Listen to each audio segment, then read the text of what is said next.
Hey guys, and welcome back to this channel. In this video I'll be showing you guys how you can basically get still images from videos in Canva.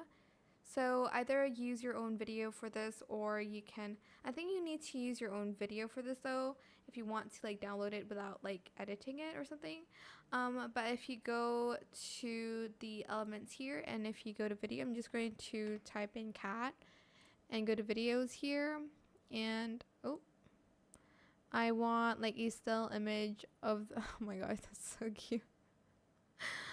Okay, so pause where you want it to be, like for instance here, and you can basically just share and then press download on the video here. So press download. I'm just going to select current page and select the file type PNG or JPEG, and then it's going to basically download just the like photo of it, like the still image of it, and then you can like re-upload it to Canva. But that is pretty much it. Really, it is super simple.